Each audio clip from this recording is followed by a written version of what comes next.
একটা ভোর, পৌষের নরম আঁচে মা তৈরি করছে পিঠে। পিঠের ভিতর আদুরে সোহাগী নলেন গুড়ে মাখানো নারকেল পুর। আজকের ভোরটা ওই আহ্লাদি পিঠের মতো, মায়ের ডাকের মতো। তোমার জন্য, শুধু তোমার জন্য বানানো রিংটোন আমার ঘুমন্ত লেপ সরিয়ে দিল। আর ওই মোহময় নারকেল পুরের মতো তুমি ভোরের মধ্যে পুরে দিলে অজস্র চুমু, গানের লিরিক্স, সুরের গুনগুন, বিদেশি কবির লেখা।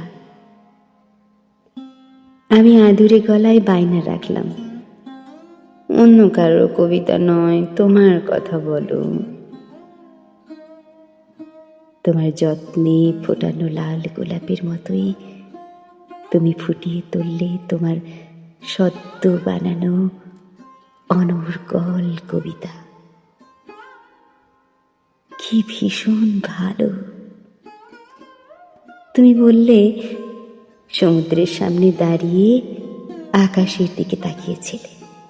পেছন থেকে আমি এসে জড়িয়ে ধরলাম, আর চমকে উঠে তুমি দেখলে তোমার নিজের আকাশ তোমাকে জড়িয়ে ধরেছে।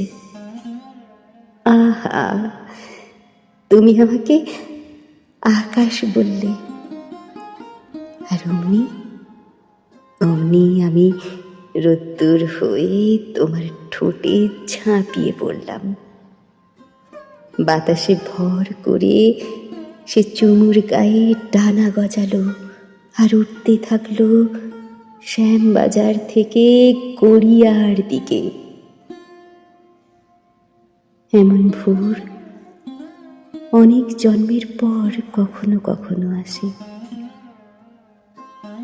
এমন ভোর দেওয়ার জন্য প্রিয় আমার একখানি প্রণাম নামিয়ে রাখলাম তোমার পায়ের কাছে।